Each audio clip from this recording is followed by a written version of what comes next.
নমস্কার, আমি সৌরদীপ। আপনারা দেখছেন ইন্ডিয়া অনলাইন নিউজ। চলে এলাম আর একটি নতুন খবর নিয়ে আপনাদের সামনে।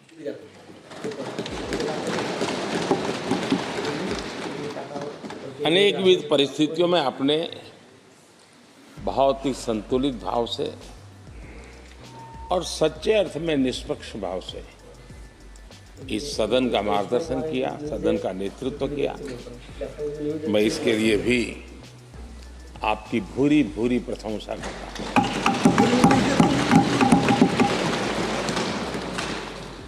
आक्रोश के पल भी आए, आरोप के भी पल आए, लेकिन आपने पूरे धैर्य के साथ इन सभी स्थितियों को संभालते हुए और एक सूझबूझ के साथ आपने सदन को चलाया, हम सबका मार्गदर्शन किया। इसके लिए भी मैं आपका आभारी हूं। आदरणीय सभापति जी, इस 5 वर्ष में इस सदी का सबसे बड़ा संकट पूरी मानव जात ने झेला।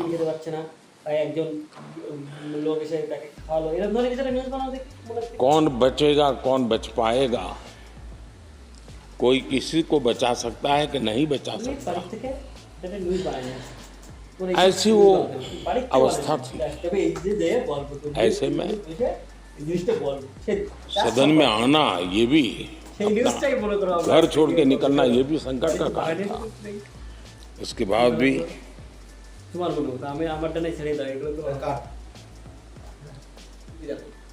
जो भी नई व्यवस्थाएं करनी पड़ी, आपने उसको किया। देश के काम को रुकने नहीं दिया। सदन की गरिमा भी बनी रहे और देश के आवश्यक कामों को जो गति देनी चाहिए वो गति भी बनी रहे, और उस काम में सदन की जो भूमिका है वो रत्ती भर भी पीछे न रहे। इसको आपने बड़ी कुशलता के साथ संभाला और दुनिया के लिए एक उदाहरण के रूप में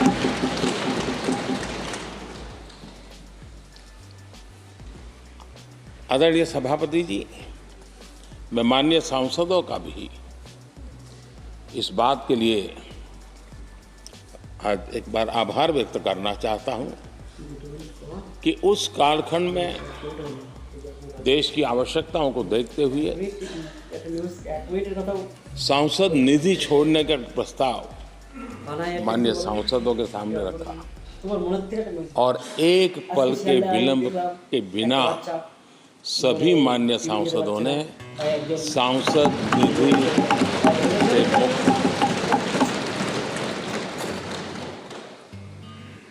इतना ही नहीं, एक देशवासियों को पॉजिटिव मैसेज देने के लिए अपने आचरण से समाज को एक विश्वास देने के लिए सांसदों ने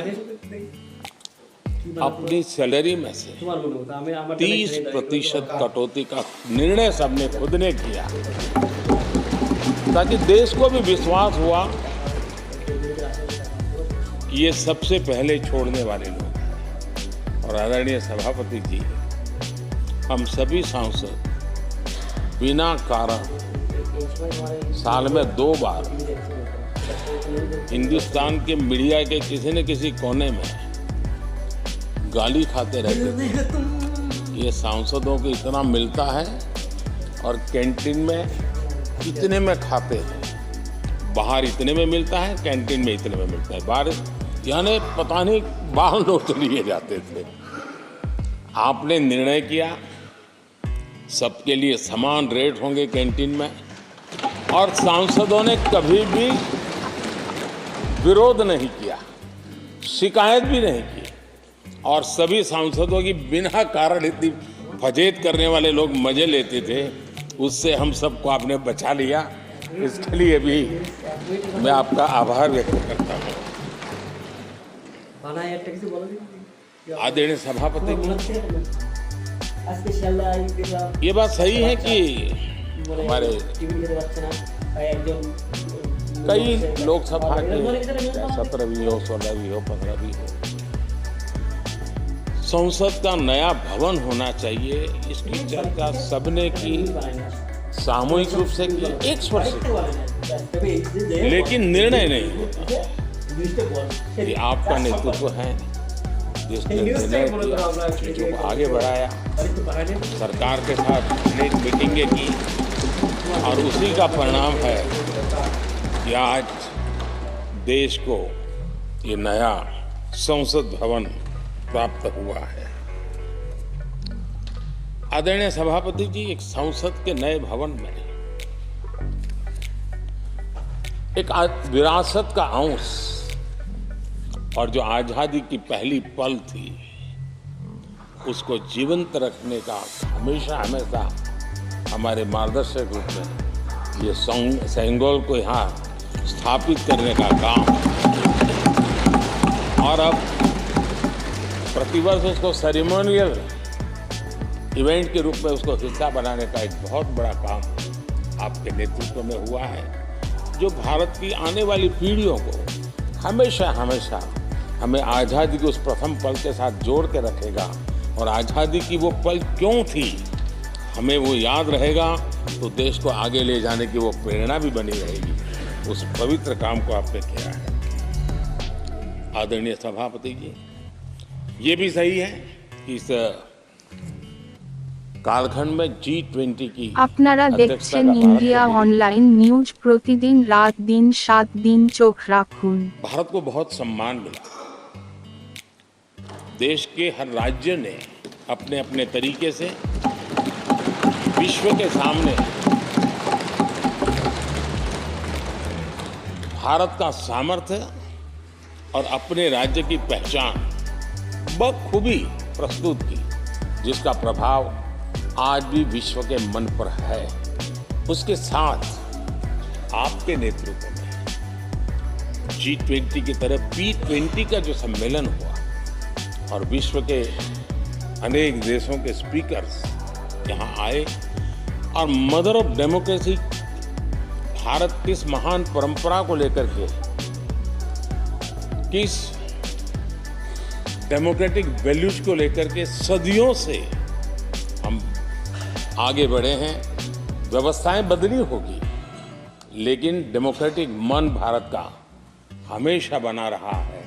उस बात को आपने विश्व के स्पीकर्स के सामने बखूबी प्रस्तुत की, और भारत को लोकतांत्रिक व्यवस्थाओं में भी एक प्रतिष्ठा प्राप्त कराने का काम आपके नेतृत्व में हुआ। आदरणीय सभापति जी, मैं एक बात के लिए आपका विशेष अभिनंदन करना चाहता हूं। शायद हमारे सभी माननीय सांसदों का और मीडिया का भी उस तरफ ध्यान नहीं गया।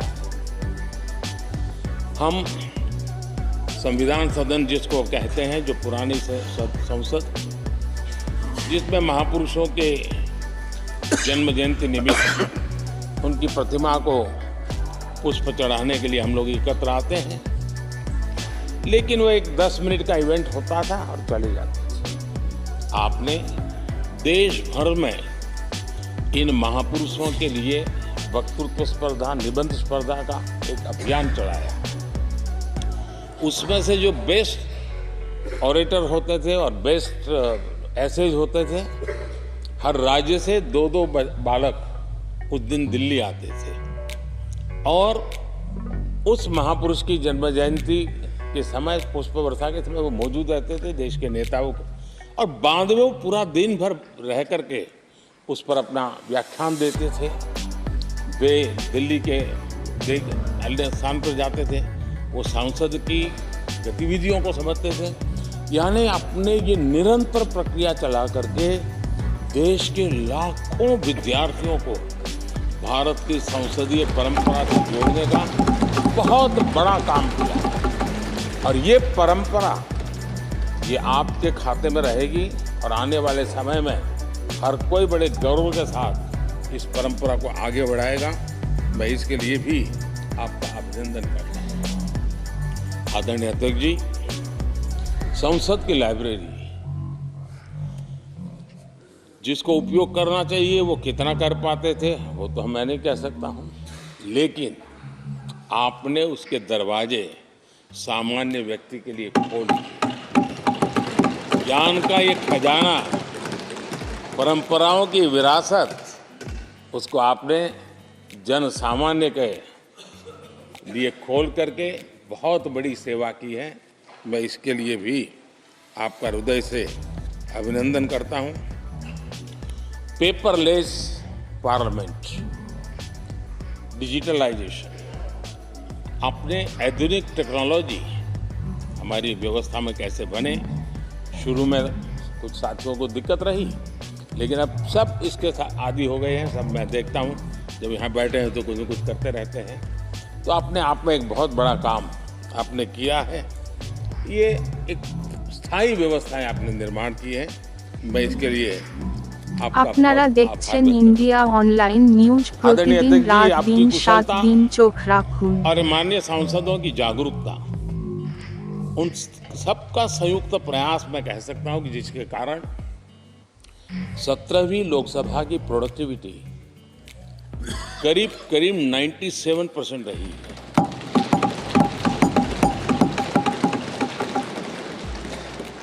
(97% प्रोडक्टिविटी अपने आप में प्रसन्नता का विषय है। लेकिन मुझे विश्वास है कि आज जब 17वीं लोकसभा की हम समाप्ति की तरफ बढ़ रहे हैं, तब एक संकल्प लेकर के 18वीं लोकसभा प्रारंभ होगी कि हम हमेशा 100% से ज़्यादा प्रोडक्टिव वाली हमारी कार्यवाही करेंगे। और उसमें भी 7 सत्र 100% से भी ज़्यादा प्रोडक्टिविटी वाले रहेंगे।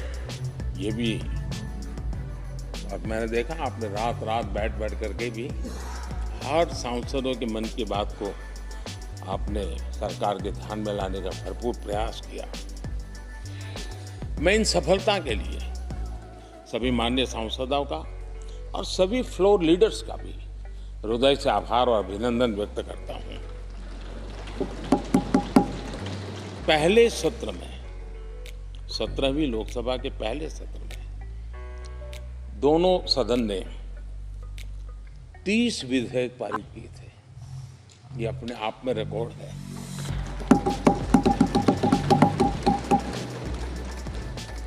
और एक नए नए बेंचमार्क 17वीं लोकसभा ने बनाए हैं। आदरणीय अध्यक्ष जी, आजादी के 75 वर्ष पूरा होने का उत्सव, हम सबको कितना बड़ा सौभाग्य मिला कि ऐसे अवसर पर हमारे सदन ने अत्यंत महत्वपूर्ण कामों को नेतृत्व किया। हर स्थान पे हुआ। शायद ही कोई सांसद ऐसा होगा कि जिसने आज़ादी के 75 वर्ष को लोकोत्सव बनाने में अपने अपने क्षेत्र में भूमिका अदा न की हो। यानी सचमुच में आज़ादी के 75 वर्ष को देश ने जी भर करके उत्सव से बनाया, और उसमें हमारे माननीय सांसदों की और इस सदन की बहुत बड़ी भूमिका रही है। हमारे संविधान लागू होने के 75 वर्ष, ये भी अवसर इसी समय इसी सदन को मिला है, इसी सभी माननीय सांसदों को मिला है। और संविधान की जो भी जिम्मेवारियां उनकी शुरुआत यहाँ से होती है और उनके साथ ही जुड़ना ये अपने आप में बहुत बड़ी प्रेरक है। आदरणीय अध्यक्ष जी, इस कार्यकाल में बहुत ही रिफॉर्म्स हुए और गेम चेंजर है। 21वीं सदी के भारत की मजबूत नींव उन सारी बातों में नजर आती है। एक बड़े बदलाव की तरफ तेज गति से देश आगे बढ़ा है, और इसमें भी सदन के सभी साथियों ने बहुत ही उत्तम मार्गदर्शन किया है, अपनी हिस्सेदारी जताई है। और देश, हम संतोष से कह सकते हैं कि हमारी अनेक पीढ़ियां जिन बातों का इंतजार करती थी ऐसी बहुत से काम इस 17वीं लोकसभा के माध्यम से पूरे हुए। पीढ़ियों का इंतजार खत्म हुआ।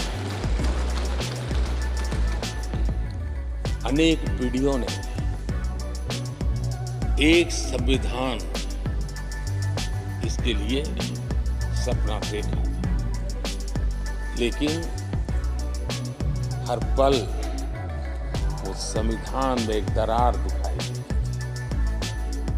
एक खाई नजर आई, एक रुकावट चुभती थी। एक इसी सदन ने धारा 360 आर्टिकल 370 हटा करके संविधान के पूर्ण रूप को उसके पूर्ण प्रकाश के साथ उसका प्रकटीकरण हुआ। और मैं मानता हूं जब संविधान के 75 वर्ष हुए हैं, जिन जिन महापुरुषों ने संविधान को बनाया है उनकी आत्मा जहां भी होगी जरूर हमें आशीर्वाद देते होंगे ये काम हमने पूरा किया।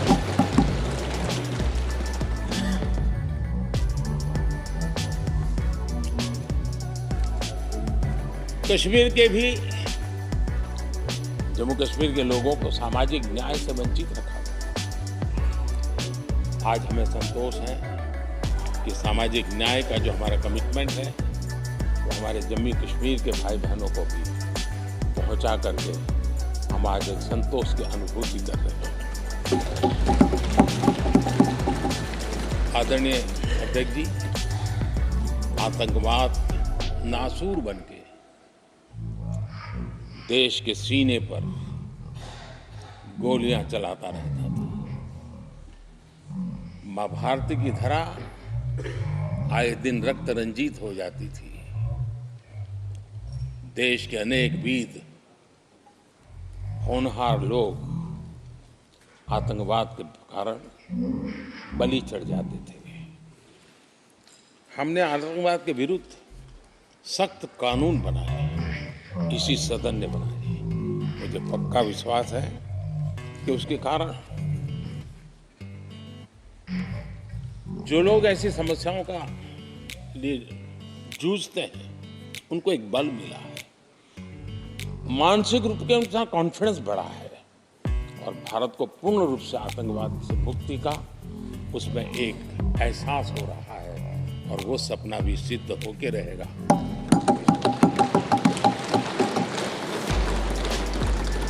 हम 75 साल तक अंग्रेजों की दी हुई दंड संहिता में जीते रहे।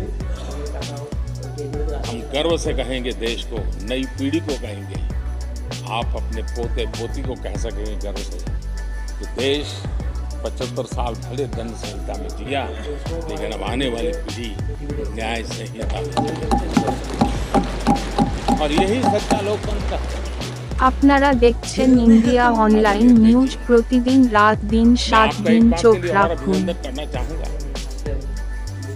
कि नया सदन, इसकी भव्यता वगैरह तो है ही, लेकिन उसका प्रारंभ एक ऐसे काम से हुआ है जो भारत की मूलभूत मान्यताओं को बल देता है, और वो नारी शक्ति वंदन अधिनियम। जब भी इस नए सदन की चर्चा होगी तो नारी शक्ति वंदन अधिनियम इसका जिक्र हो करके, यानी एक, और भले ही वो छोटा सत्र था लेकिन दूरगामी निर्णय करने वाला सत्र था। इस नए सदन की पवित्रता का एहसास उसी पल शुरू हो गया था जो हम लोगों को एक नई शक्ति देने वाला है, और उसी का परिणाम है कि आने वाले समय में जब बहुत बड़ी मात्रा में यहाँ हमारी माताएं बैठी होगी, देश गौरव के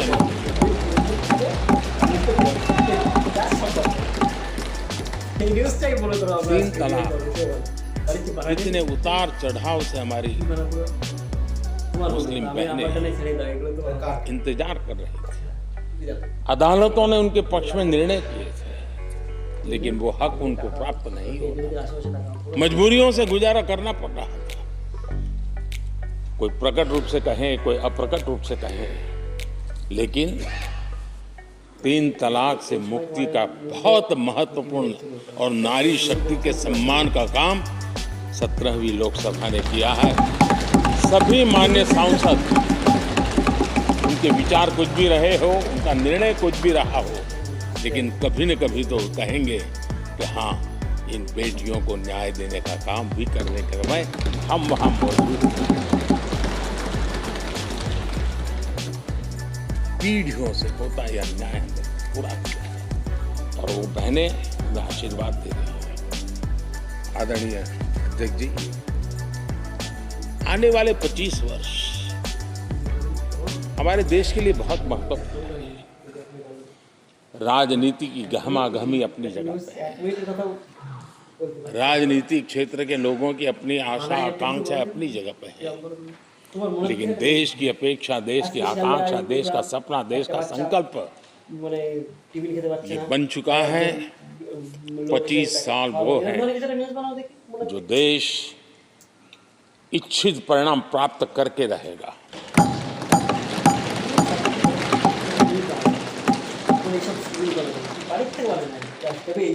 1930 में जब महात्मा गांधी जी ने दांडी की यात्रा की थी, नमक का घोषणा होने के पहले लोगों को सामर्थ्य नजर नहीं आया था। चाहे स्वदेशी आंदोलन हो, चाहे सत्याग्रह की परंपरा हो, चाहे नमक का सत्याग्रह हो, उस समय तो घटनाएं छोटी लगती थी, लेकिन 1947 वो 25 साल का कालखंड, उसने देश के अंदर वो जज्बा पैदा कर दिया, हर व्यक्ति के दिल में वो जज्बा पैदा कर दिया था कि अब तो आजाद होकर रहना है। मैं आज देख रहा हूं कि देश में वो जज्बा पैदा हुआ है, हर गली मोहल्ले में हर बच्चे के मुंह से निकला है कि 25 साल में हम विकसित भारत बना के, इसलिए ये 25 साल मेरी देश की युवा शक्ति के अत्यंत महत्वपूर्ण कालखंड है और हम में से कोई ऐसा नहीं होगा जो नहीं चाहता होगा कि 25 साल में देश विकसित भारत न बने। हर किसी का सपना है, कुछ लोगों ने सपने को संकल्प बना लिया है। সাধারণ মানুষের কথা বলে, সাধারণ মানুষের পাশে থাকে। দেখা হচ্ছে পরের নিউজে। ততক্ষণ আপনারা দেখছেন ইন্ডিয়া অনলাইন নিউজ প্রতিদিন রাত